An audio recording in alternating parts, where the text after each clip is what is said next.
Días para todos.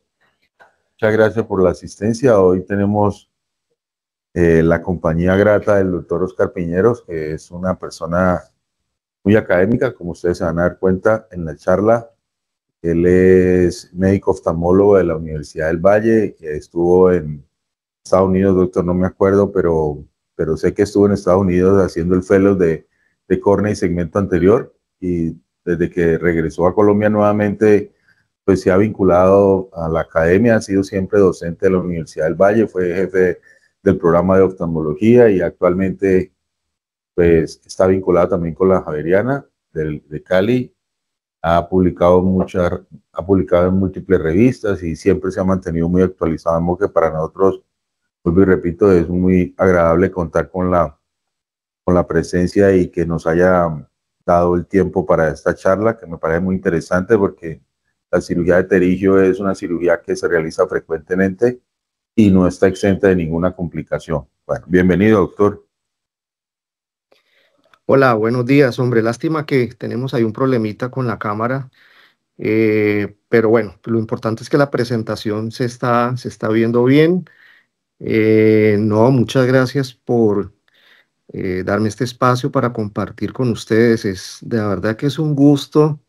A mí me encanta reunirme con ustedes y esto más que una, más que una charla, digamos, es como un conversatorio. Yo los invitaría a que en la medida en que vamos presentando haciendo la presentación, si hay algún comentario o, en fin, alguna pregunta, la podemos ir haciendo, es decir, que sea algo como muy interactivo.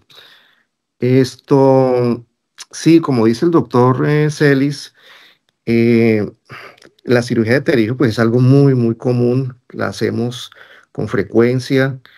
No solo los especialistas en córnea, sino, digamos, en general los oftalmólogos. Es una cirugía muy frecuente y a veces las cosas frecuentes se van como rutinizando y nos parece que las cirugías son fáciles y resulta que cuando se presentan las complicaciones es que caemos en cuenta que en medicina y especialmente en cirugía nada es fácil realmente.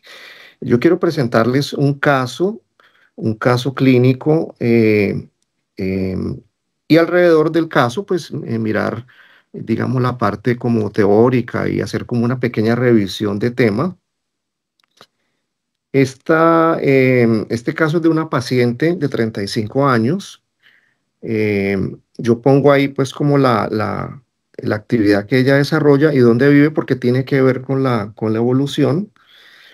Yo la vi a ella el 11 de julio de este año, 11 de julio, y ella había sido operada un mes antes de pterigio en el ojo izquierdo.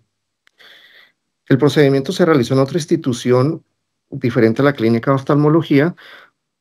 Ni siquiera sé quién fue el cirujano. No me gusta como meterme en esos detalles, a menos de que sea necesario, que yo necesite llamar al colega o algo. Eh, y a ella la operaron de pterigio. Como ella no vive en Colombia, creo entender según su relato de que ella estuvo más o menos hasta el retiro de las suturas y se fue del país. Estando allá afuera, ella empezó o sea, lo que ella notó era que se veía una mancha blanca en el ojo. Ella habló con su cirujano, imagino vía WhatsApp, bueno, no sé, y el cirujano le formuló, ella no se sentía bien, seguía mal, mal, mal, eh, y decidió venirse para Colombia.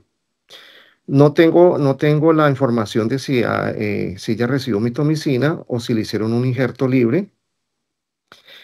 Ella, aparte de su manchita blanca, empezó a tener ojo rojo y sensibilidad a la luz, que obviamente era desde la cirugía, pero es normal, digamos, que uno recién operado tenga esos síntomas, pero no ya, digamos, casi que al mes con los mismos síntomas. Lo que a ella le formularon y con lo que ella llegó a mi consulta un mes después era esto, una mezcla de ciprofloxacina y dexametasona y lubricantes. Muy importante, ella sin yo preguntarle, ella me lo dijo. Yo sufro de ojo seco y yo se lo dije al doctor cuando me iba a operar. O sea, la misma paciente está, digamos, dando claves de su problema. Y efectivamente, un test de Schirmer 1 sin anestesia, que ustedes saben que lo normal es por encima de 10 milímetros, entre 5 y 10, digamos, entre 6 y 10 es dudoso, y de 5 para abajo es totalmente anormal. Y ella tenía pues un Schirmer muy anormal. Recuerden que es una paciente de 35 años, sin una historia pues como de que tuviera algún problema reumático, al menos conocido. Ese primer día, la visión del ojo derecho, pues bien, el ojo izquierdo, que es el ojo afectado, tiene una visión bastante buena. Y lo que se le encontraba en el ojo izquierdo era pues que el ojo estaba muy rojo, y en el sitio de la cirugía, que era como una cirugía de un terigio temporal, había un defecto epitelial con infiltrado. O sea, es decir, un defecto epitelial ya al mes, con infiltrado y con adelgazamiento, pues es algo alarmante, digamos. Yo estuve examinando la conjuntiva vulvar superior y no le noté cicatriz, de modo que a mí me da la impresión de que le hicieron como un flap, un colgajo por deslizamiento, creo que fue la técnica quirúrgica. Vamos a ver algunos videos, algunas imágenes. Esta es la imagen inicial de la primera vez que yo la vi.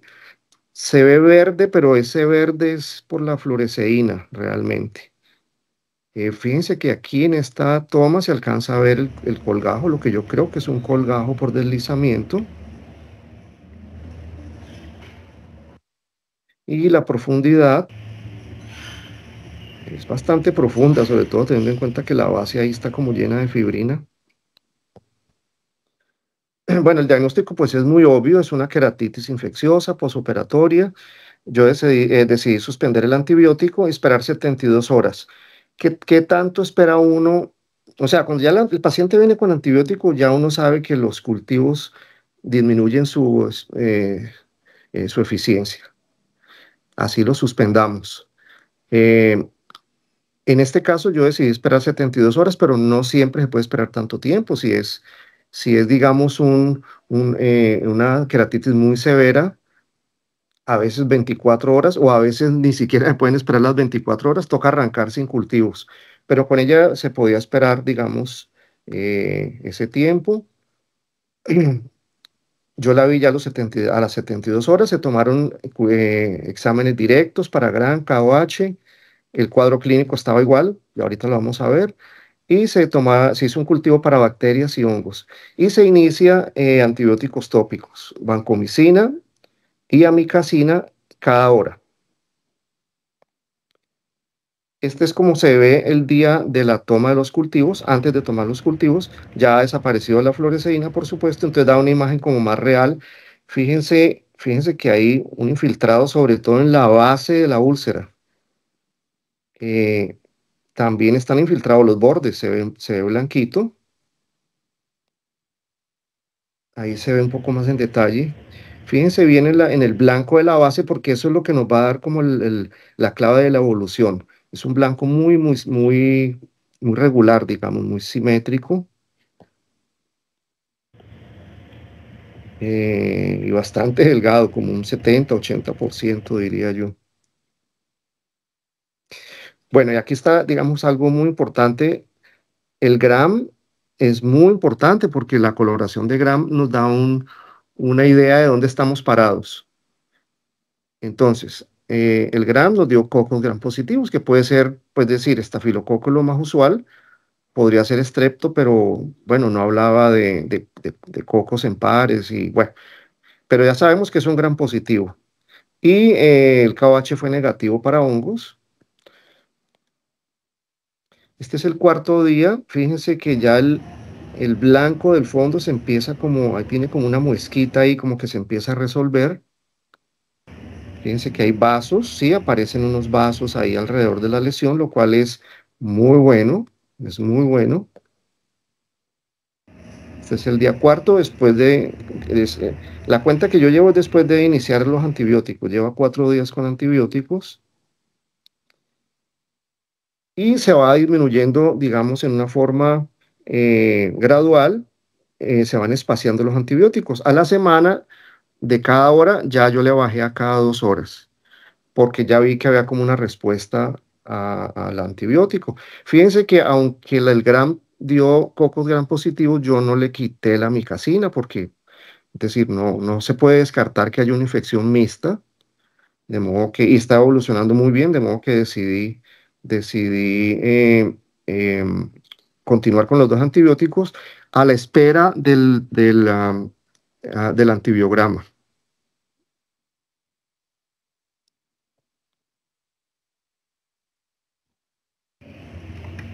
Fíjense que este es el día séptimo. Fíjense algo muy importante. El infiltrado ha disminuido bastante. Fíjense, no solamente en la base, sino alrededor. Alrededor estaba muy blanco inicialmente.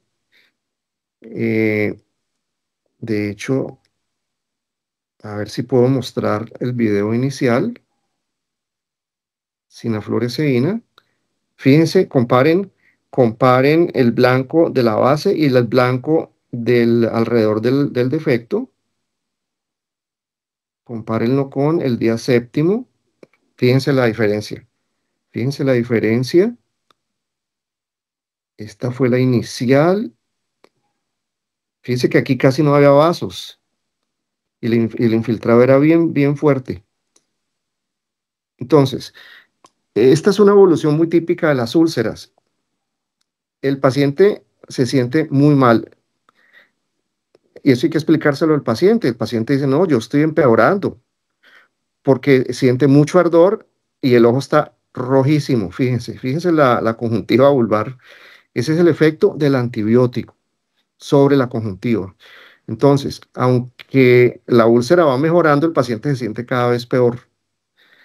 Pero entonces no hay que dejarse distraer por eso, hay que mirar directamente la lesión. Fíjense la conjuntiva. Esta es la conjuntiva palpebral inferior. Tiene pseudomembranas. Esto es por los antibióticos, especialmente por la vancomicina, pero no hay nada que hacer. Es decir, el paciente tiene que aguantar esto por unos días. Bueno, finalmente al día 9, el cultivo de bacterias salió negativo. Eso puede pasar, digamos, puede pasar porque aunque hay unas bacterias ahí que se detectaron en el gram, fíjense la importancia del gram, no hay suficiente número o ya las bacterias están un poco inactivadas por el antibiótico que venía recibiendo y no crecen. Entonces nos quedamos sin cultivo, quiere decir que nos tenemos que ir con los 2 antibióticos, vancomicina y amikacina, hasta el final. Teniendo pues en cuenta lo del ojo seco, lo del Schirmer bajito, yo le pedí unos exámenes como básicos, digamos. Estos son unos exámenes eh, muy básicos, digamos que el hemograma y la velocidad de retrosedimentación es algo muy general. Los anticuerpos antinucleares salen positivos, generalmente están, digamos, como más ligados a lupus. El factor reumatoideo, pues artritis reumatoidea. Estos anticuerpos anti-RO y anti-LA, más para síndrome de Sjögren.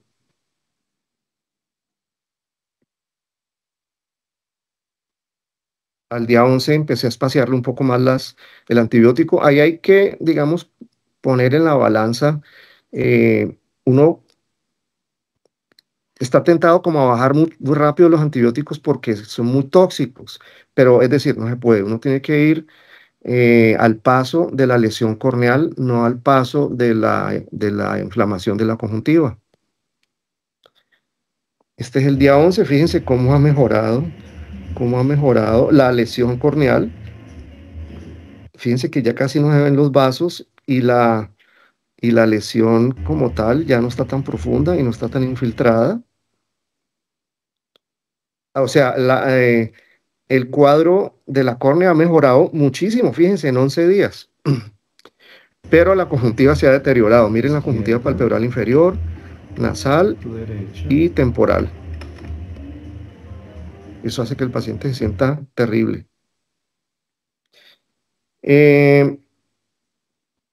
Ya le empecé a espaciar un poquito más. Y este es el último día que yo la vi, pues que la he visto. Yo me he comunicado con ella, pero no la he visto. Ella no ha regresado a Colombia todavía. Entonces, ella se fue con una visión de 20-30 menos. em, y se fue con una dosis de cada 6 horas y las instrucciones era que se llevara pues unas gotas nuevas, eh, y pues no podía más de 2 semanas, es decir, máximo le duran 2 semanas porque las gotas se inactivan. Entonces, y allá no se las van a preparar a menos de que vaya al oftalmólogo. Entonces decidí dejarla lo que le duraran las gotas, que eran unos frascos nuevos, por ahí 2 semanas, su lubricante. El cultivo de hongos en ese momento no estaba todavía, sino que después lo averiguamos, pero ella ya no estaba, sino que lo puse ahí, lo incluí, el cultivo de hongos fue negativo y la paciente ya viajó fuera del país. No sé si en este momento hay algún comentario, alguna pregunta del caso clínico antes de pasar a la revisión del tema.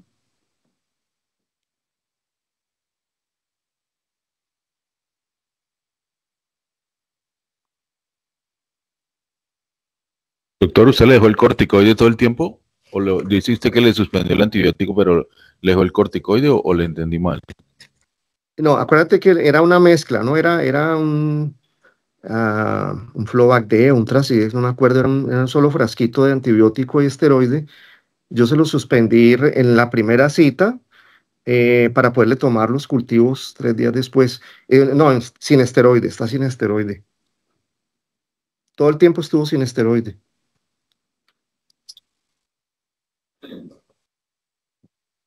Doctor,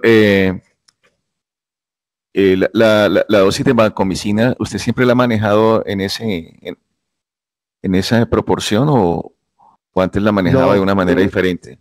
cuando empezamos a usar la vancomicina, la usábamos al 5%, pero los efectos tóxicos sobre la conjuntiva eran tremendos. Entonces, fueron saliendo, digamos, estudios de uso de vancomicina a unas dosis, a unas concentraciones más bajitas, y esa es la concentración que estamos usando ahora, al 3,5%. Pero se puede usar más, de hecho, se usaba más concentrado antes. ¿Está diluida? ¿Ustedes la preparan o es la que consiguen en los laboratorios especializados? ¿Ustedes la preparan o la...? Aunque se puede preparar en el consultorio, eso pues no tiene mayor problema, diluirlo en lágrimas, simplemente hacer la cuenta de los miligramos, pero en la clínica de oftalmología lo preparan, pues tenemos un químico farmacéutico y lo preparan en el quirófano, en cirugía, se los preparan al paciente. Ya. En estas úlceras periféricas, cuando ya uno observa una vascularización, ¿existe la posibilidad de hacer un tratamiento oral o sistémico o agregar algo de inyecciones subconjuntivales en este tipo de patología? Para controlar los vasos, la vascularización. Sí, para controlar la infección, porque pues si fuese más central, pues no, de pronto no estaría así tan indicada, pero en estas úlceras periféricas, ¿usted tiene algún comentario sobre eso? Si usar tratamiento oral Ah, o ok, ok. inyecciones subconjuntivales. Sí. Ok, sí, sí, a ver, si la infección compromete el limbo, sí creo es buena idea usar antibióticos sistémicos. Em, pero digamos que esta ulceración no estaba tan en el limbo, sino como en la periferia, digamos. Pero sí, sí, está indicado en úlceras que comprometen el limbo, o sea que hay compromiso del tejido vascular, usar antibiótico sistémico, sí, sí, sí. Sí, se podría haber usado en otro caso, digamos. O digamos, si la paciente no evoluciona bien, si vemos que es tórpido, sería buena idea haber puesto antibiótico oral, pero ya, digamos, respondió muy bien al tratamiento tópico.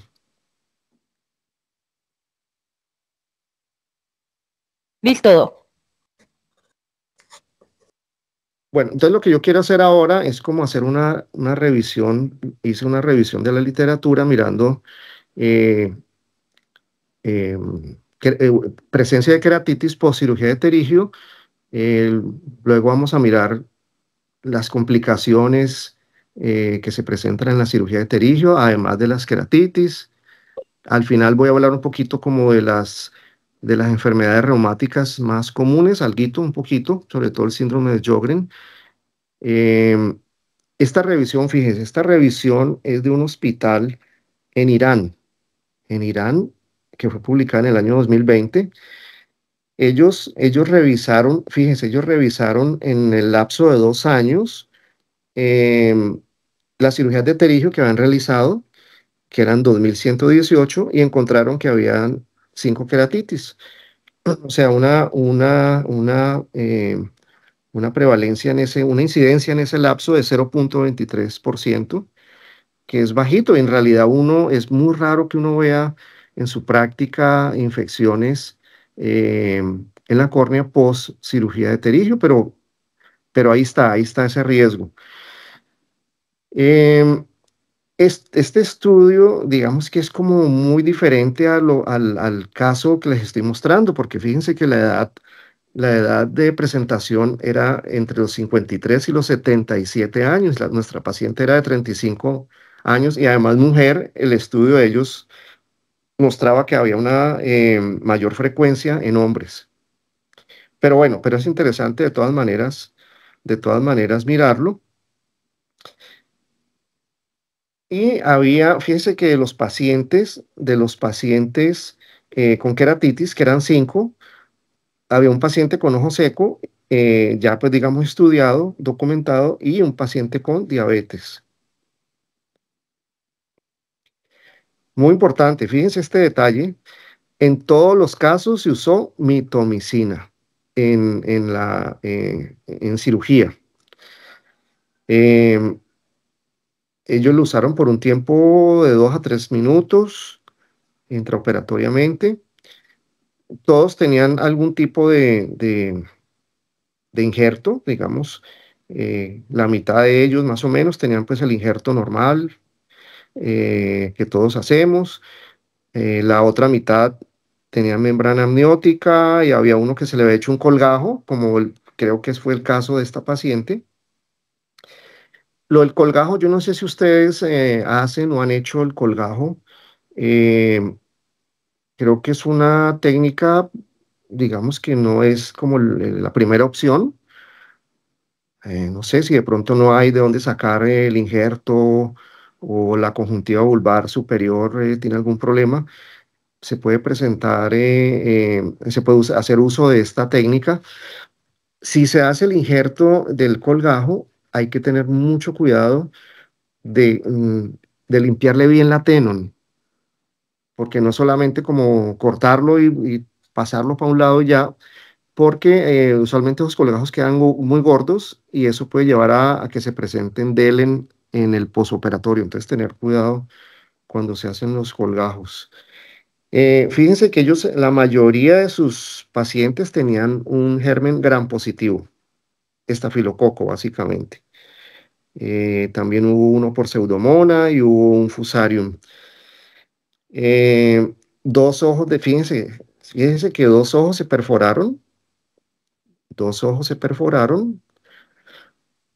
Y esto también es un poquito diferente a lo que estamos viendo en mi paciente, y es que la queratitis era tardía, digamos, el caso más temprano fue al día 25, pero había casos hasta 2 meses y medio, y hubo uno que era como 6 meses después de la cirugía, que digamos que es como difícil relacionarlo directamente con el procedimiento quirúrgico. Seguramente había algún otro problema etiológico. Este es otra revisión. Esto fue hecho en la India. Ellos, en este lapso de 8 años, revisaron la historia de 2.028 pacientes. Es un estudio retrospectivo. Y aquí miramos otro tipo de complicaciones diferentes a la queratitis. Fíjense lo frecuente que ellos tuvieron edema del injerto. Yo no sé cuál ha sido la experiencia de ustedes en cuanto a edema de injerto. Pero definitivamente, como les decía ahora, es clave eh, quitar la mayor parte del tenon, sacar el injerto muy delgado, justamente para evitar eso del edema. Retracción del injerto casi en la tercera parte, me parece muy alto. Lo que uno tiene que hacer para que no se le retraiga el injerto, pues obviamente es tener un injerto grande y fijarlo de pie esclera para que no se retraiga. Una recurrencia del 1.4% es un porcentaje muy bueno, un porcentaje de recurrencia bastante bueno. Fíjense que el DELEN corneal es casi el 1%, yo diría que es bastante. Yo no veo con frecuencia DELEN en mis pacientes, pero creo que está relacionado, fíjense la relación que hay entre edema del injerto y el DELEN. Granulomas, especialmente cuando no se sutura la conjuntiva vulvar superior, se deja expuesto y ahí se pueden formar granulomas. Ahorita quiero como que revisemos un poquito, especialmente el síndrome de Sjögren, que es, digamos, como lo que con más frecuencia vemos como causa de ojos secos, sobre todo en mujeres en edad media. Esto pues fue escrito por el doctor Sjögren en Suecia en principios del siglo XX. Ahí está pues la incidencia, está la prevalencia. Digamos que son datos globales, puede cambiar dependiendo de la región geográfica. Y como ya sabemos, mucho más frecuente en mujeres en esas edades, entre 40 y 60 años, se hace el diagnóstico. Ojo a eso, no quiere decir que ahí arrancó la enfermedad. Generalmente la enfermedad viene desde antes, desde los 30 o a finales de los años 20, vienen síntomas vagos, difusos, pero finalmente a esa edad es que se confirma el diagnóstico. Lo del diagnóstico ha dado muchas vueltas. Digamos que fueron los criterios iniciales, después hubo otro grupo que dijo otra cosa, pero más o menos digamos que este es como el resumen de los criterios para hacer diagnóstico de Sjögren. Y lo primero, pues, es tener un test de Schirmer 1 sin anestesia de 5 milímetros o menos. Yo sé que el test de Schirmer tiene ciertas prevenciones, a veces no es tan repetible la prueba, pero bueno, pero nos da, digamos, una base y está incluido dentro de los criterios para el diagnóstico de síndrome de Sjögren.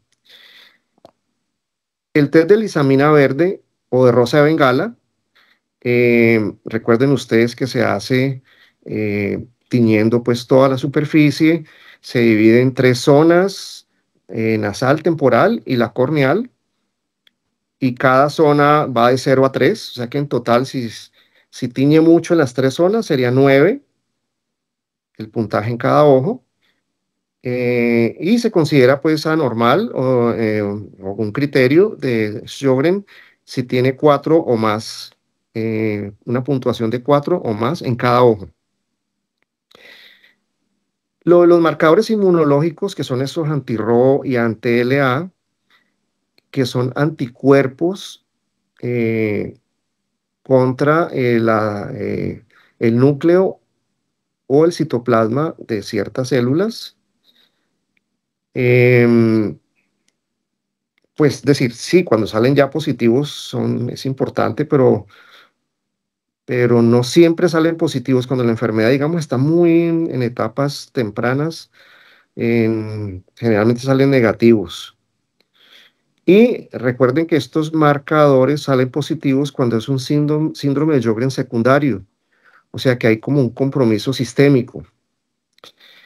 Y aquí viene, digamos, una gran frustración de las personas que manejamos ojo seco, porque podemos tener pacientes con unos problemas muy severos de resequedad, y resulta que estos pacientes van a reumatología y todos estos marcadores salen negativos, y entonces los reumatólogos no inician un tratamiento sistémico, nos toca a nosotros como oftalmólogos, digamos, hacer el tratamiento local, pero sabemos que hay una enfermedad, digamos, sistémica, pero bueno, ahí no hay forma, mientras esto no salga positivo, los reumatólogos no inician un tratamiento sistémico. Es muy importante que si estos marcadores salen negativos, pasar a la fase de la biopsia de mucosa oral, que es la biopsia que se toma del labio inferior, que ya algunos reumatólogos están haciendo la biopsia directamente. Antes tocaba enviarlos al otorrino para hacer la biopsia. Ahora algunos reumatólogos ya lo hacen. Y digamos que pues estos son los criterios. Y si uno observa un foco en 4 milímetros cuadrados, si hay un foco o más de 50 linfocitos alrededor de una glándula, se considera positivo para síndrome de Sjögren.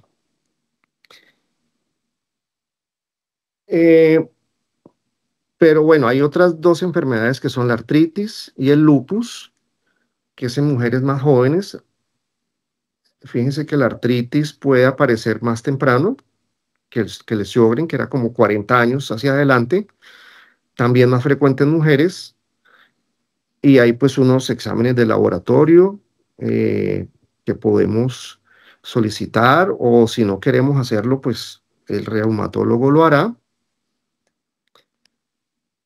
Y el lupus, fíjense, también más frecuente en mujeres, y la edad de aparición es mucho más temprano, es por debajo de los 45 años. Los ANAS son muy sensibles para hacer este diagnóstico.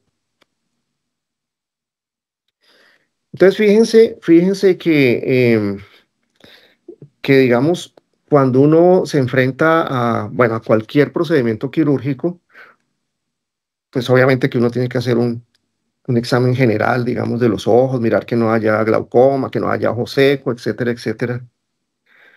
Pero yo creo que cuando se van a hacer cirugías de superficie como el pterigio, por ejemplo, o como la cirugía refractiva, fíjense la importancia de eso, hay que mirar que no vaya a haber ojo seco, especialmente pues localizado o enfocado hacia esos tres síndromes. Ya en la cirugía de pterigio, eh, digamos que hay unos tiritos que es importante que los tengamos en cuenta. No cautericemos excesivamente. Uno podría tener la tentación de cauterizar todos esos vasos que están ahí en la zona después de remover el pterigio. No, eso causa demasiada inflamación. Ustedes tienen que hacer pues una cauterización muy, muy, muy dirigida. El uso de mitomicina tiene sus riesgos. Fíjense em, el primer estudio que revisamos donde todos reciban mitomicina. Yo hoy día, por ejemplo, la mitomicina solo la uso en casos de recurrencias. En casos cuando voy a operar un pterigio que es recurrente, ahí uso la mitomicina, lo uso, ah, ahorita creo que vamos a mirar eso un poquito más en detalle, pero con mucha cautela. Y este punto es muy importante y es el uso de los esteroides. Fíjense que los esteroides tienen pues varios problemas, sí, hay que usarlos porque hay que disminuir la inflamación, pero especialmente en el pterigio hay un problema, y es que el ojo está desepitalizado, la córnea está desepitalizada, eh, y pues iniciamos esteroides con un defecto epitelial.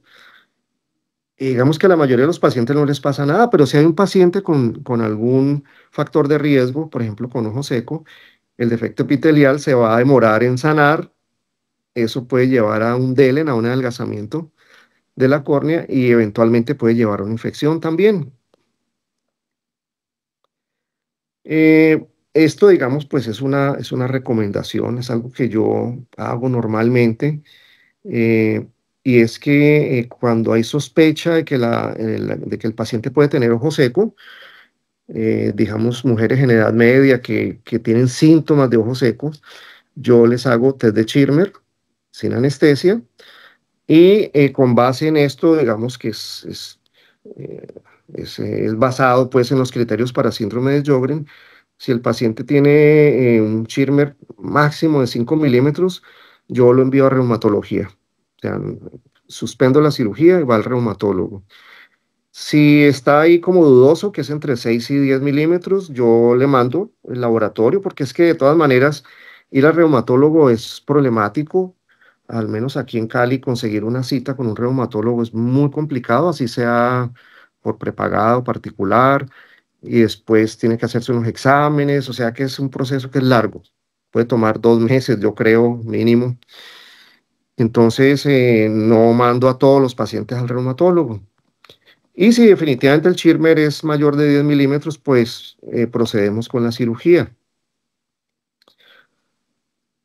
Eh, estos son, estos son los exámenes que yo pido de rutina, estos que son el hemograma con velocidad de eritrosedimentación, los anticuerpos antinucleares, factor reumatoideo y el anti-RO y anti-LA.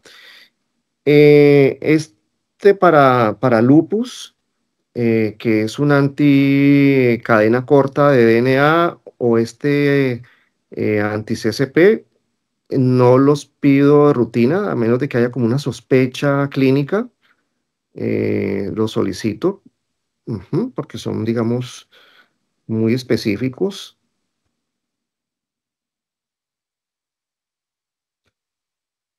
Entonces, fíjense, digamos, estas son como las recomendaciones que yo les hago con base en lo que hemos revisado y que son cosas de la práctica diaria. Eh, como les decía ahora, la mitomicina solamente la uso cuando voy a operar un tabique que es recurrente, solo por 1 minuto y lejos del limbo. No hay que poner la mitomicina en el limbo, porque si ponen la mitomicina en el limbo, eh, pues están disminuyendo la población de células madre, y eso pues es fatal para la cicatrización. Entonces se debe poner lejos, acá donde está la conjuntiva, como donde está la tenon, que es por ahí donde arranca la recurrencia. Y lavar muy bien, ¿no? Se mete allá debajo de la conjuntiva vulvar, en contacto con la tenon, y lavar muy bien. Y la hemostasia va dirigida a los vasitos, o sea, para eso tenemos un microscopio, tenemos magnificación, pues cautericemos los vasitos que están sangrando, específicamente dirigido a esos vasos para disminuir la inflamación causada por la cauterización. Yo normalmente el parche lo dejo 48 horas, más o menos. Es decir, el paciente yo lo opero un día, lo veo a las 24 horas, eh, le quito el parche, lo reviso, le pongo Tracidez ungüento o Tauracin de ungüento, y le pongo un nuevo parche por otras 24 horas. Eso buscando que se cierre el defecto epitelial, digamos. Luego de estas 48 horas, el paciente empieza a usar una mezcla de antibiótico con esteroide, usualmente con dexametasona, que es más potente, 2 veces al día, que no es una dosis muy alta en realidad. Y es importante usar lubricantes sin conservantes. Eso yo sé que es difícil a veces por el costo, y de pronto la EPS no se lo dan, pero tratar de que sea un lubricante sin conservantes cada 3 horas. Y yo lo vuelvo a ver al día 10, entre el día 8 y el día 10, ya para retiro de suturas. Eh, y finalmente yo le dejo un esteroide más suave por 1 mes más. Pero lo importante, digamos, es estar pendiente del paciente, estar pendiente del paciente. Eh, ayer justamente vi una paciente que llevaba 6 días de operada, de pterigio, y pues seguí el protocolo tal como se los mostré, la vi al día siguiente, la cité al día 10, pero nos llamó a decirnos que tenía dolor. Entonces, siempre escuchar al paciente. Si el paciente lo llama a uno, no es por molestarle la vida, es porque algo está pasando, así sea que, bueno, así que sea nada. Hay pacientes que a veces consultan porque tienen una hemorragia subconjuntival o se la vieron, entonces se alarman, pero venga, venga y lo opinamos. La paciente que yo vi ayer se quejaba de dolor, se estaba aplicando sus gotas normal, yo la examiné y la verdad es que se veía todo muy bien, el injerto, las suturas, estaba epitelizada, pero tenía una inflamación era el ojo derecho, tenía una inflamación temporal, perdón, era ojo izquierdo, pterígio nasal, y nasal al injerto tenía inflamada la esclera, como una escleritis, digamos. Y había coincidido el dolor, porque yo les mando usualmente un antiinflamatorio oral por 5 días. Ella terminó su antiinflamatorio y al día siguiente, ya sin antiinflamatorio, empezó el dolor y es una escleritis. Entonces reiniciamos los AINES sistémicos orales y se le hará pues un estudio de escleritis más adelante cuando ella ya se recupere. Pero entonces es importante, digamos, es importante como mensaje y como aprendizaje, digamos que todos aprendemos de estos casos, es escuchar al paciente y, y estar atentos. Una vez se rutiniza y el paciente le dice a uno algo y como que uno no le para bolas, no, hay que escuchar al paciente. Yo no voy digamos, a culpar al cirujano que operó a esta paciente, a cualquiera nos puede pasar, y más si es una paciente que viajaba y él no tuvo la oportunidad como de hacer un buen seguimiento. Como les digo, ni siquiera sé quién es, no sé cuál fue el colega, pero, pero la paciente le dijo que tenía ojo seco. Seguramente, pues, no, pues sí, bueno, todo mundo, muchos pacientes dicen que tienen ojo seco y no tienen ojo seco, pero especialmente si se va a operar un paciente y el paciente es enfático en decir, mire, yo he sufrido de ojo seco. De hecho, yo estuve revisando la historia de esta paciente que tenía unas historias previas en la clínica de oftalmología, viejas como de 10 años atrás, y ahí ella decía lo mismo, doctor, tengo el ojo seco, y le diagnosticaron ojo seco.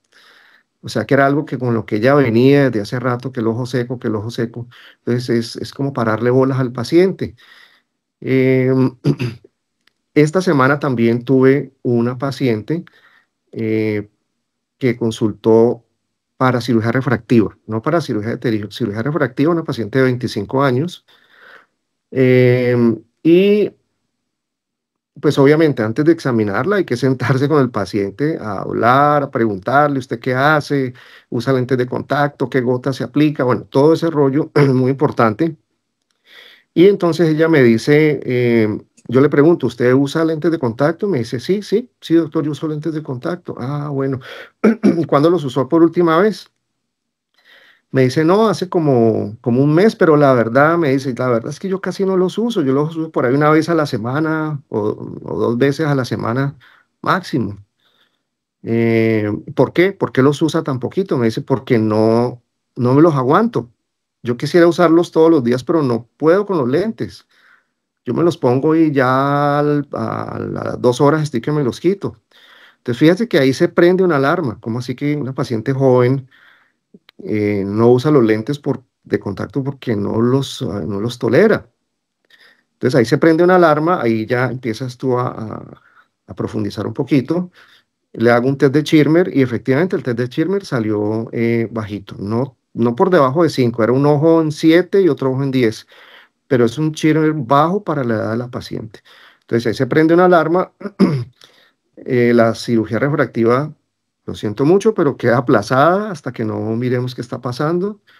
Entonces se le manda su tratamiento, sus exámenes del laboratorio y bueno, vamos a ver qué pasa. Entonces fíjate que esto del ojo seco hay que tener como tenerlo ahí grabado, tenerlo ahí como una campanita de alerta, no solo para cirugía de pterígio, fíjese, para cirugía refractiva la importancia, porque si ustedes operan un paciente con ojo seco, de entrada con un Schirmer bajito, recuerden que la cirugía refractiva induce resequedad de 3 a 6 meses, entonces van a tener un gran problema porque van a tener una paciente con ojo seco previo que se va a potenciar con la cirugía. Entonces, ese es como el mensaje final que yo les quiero dejar y es tener oídos y ojos abiertos para detectar problemas antes de la cirugía. Ya después manejar el problema, pues, bueno, ya es mucho más complicado, pues todo el rollo. De hecho, la paciente tiene que regresar. Esta paciente debe ir a reumatología, ¿no? Sino que ya estaba yo esperando pues que pasara todo este proceso porque no sabía cómo iba a evolucionar. La verdad no sabía si iba a evolucionar de bien como evolucionó. Em, entonces, eso era lo que les quería como comentar. Me gustaría pues escuchar su retroalimentación y sus comentarios. Tenemos acá una pregunta, Doc. Hola, doctor. Muchas gracias por la charla.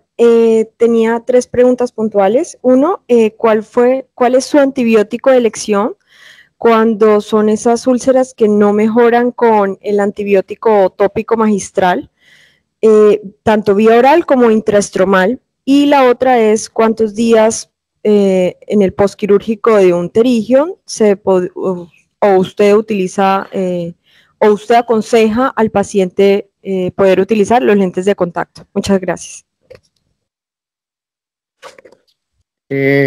Bueno, lo de los antibióticos es pues digamos, es muy variable. Digamos que de entrada el protocolo es usar vancomicina y amicacina o una quinolona de cuarta generación, eh, pero depende, digamos, si son úlceras en pacientes usadores de lentes de contacto, hay una probabilidad alta de que haya una pseudomona. Si se comprueba por gram o por cultivo, a la amicacina o a la quinolona hay que sumarle ceftazidime, Fortum. Entonces quedaría con 3 antibióticos tópicos. Cuando utilizo antibiótico oral, me gusta usar la ciprofloxacina porque la ciprofloxacina penetra muy bien en la córnea, tiene un cubrimiento bueno para gram positivos y también es muy bueno para ciertos gram negativos como la pseudomona, por ejemplo. Lo de los lentes de contacto, em, digamos que hay que esperar, también depende de la evolución, pero digamos que después de un mes que ya el paciente está sin inflamación, que ya se le han quitado los esteroides, ya podría reiniciar sus lentes de contacto después de un mes. Listo, Doc. Doctor Piñero, muchas gracias por la charla. Yo quería simplemente decirle que la cirugía de pterigio, muchas veces los cirujanos la rutinizamos y pensamos que está, como digo, exento de todas las complicaciones. Yo he tenido en mi práctica de varios años un caso de una pérdida de globo ocular después de una cirugía de pterigio, no personal, pero sí le vi a un colega y estaba totalmente enredado con ese caso, pues porque es un ojo que ve y termina en una evisceración. Entonces, hay muchas complicaciones que se pueden dar. Lo del ojo seco sí definitivamente hay que ponerle más cuidado, es una patología que cada vez llama más la atención, sobre todo en nuestro medio, que pues aquí estamos en una temperatura bastante alta y a toda hora estamos expuestos a los aires acondicionados, entonces para nosotros es bastante frecuente el ojo seco. Y lo otro, a mí sí me parece que el colgajo conjuntival sí es una pereza del cirujano, porque ahí no está resolviendo absolutamente nada. El colgajo es cuando usted coge el pterigio, lo suelta de la córnea y lo voltea en la dirección, o sea, usted ahí no está haciendo absolutamente nada, porque definitivamente, doctor Piñeros, ¿cómo le va? Definitivamente usted ahí no está resolviendo, y definitivamente la recurrencia del pterigio es porque no se hace una buena resección del ateno. Eso también lo he visto. Yo casi no hago pterigios, pero me considero que soy como muy agresivo porque reseco mucho la tenon y bueno, generalmente las recurrencias son bajas, pero lo que pasa es que la retirada de los puntos y todo eso es un postoperatorio que hay que estar bastante encima de eso. Pero bueno, eso era lo que yo le quería decir como experiencia mía. Lo que yo sí le quería preguntar, como ahora con lo del ojo seco, se ha desarrollado una serie de terapéutica también, que los sartán en gotas, que insulina en gotas. Entonces yo quería como que nos contaran, no dejar pasar su experiencia con esos medicamentos, doctor. Sí, sí, afortunadamente hay como como un ingreso nuevo de gotas terapéuticas para la córnea. La insulina tiene su lugar. Yo la he usado para defectos corneales persistentes, en ojo seco. El problema de la insulina es que es una molécula muy inestable y entonces no dura mucho. Tú la compras, pues, o la preparas y toca estarla, si la preparas en el consultorio, toca estarla preparando con mucha frecuencia, o si se pide, pues también toca estarla comprando pero funciona. Mi experiencia con la insulina ha sido buena. El losartán no lo he usado, pero espero usarlo en algún caso que tenga de leucomas que afecten la visión. Em, Esto del ojo seco, claro, lo del ojo seco daría pues para otra reunión, pero hay cosas nuevas. eh, digamos que yo diría que el mensaje del ojo seco es tampoco no banalizarlo, porque uno como que ojo seco, como que uno le pone ojo seco a todo el mundo, a todos los pacientes, y resulta que no, hay unos pacientes que tienen ojo seco, y si ustedes hacen el diagnóstico de ojo seco, tienen que enfocarlo como ojo seco, ¿me entiendes? O sea, primero decidir si es por deficiencia acuosa o es evaporativo o si es mixto y proceder. Es decir, si ustedes tienen un paciente con deficiencia acuosa, hay que estudiarlo o mandarle a ustedes los exámenes o tiene que ir a reumatología.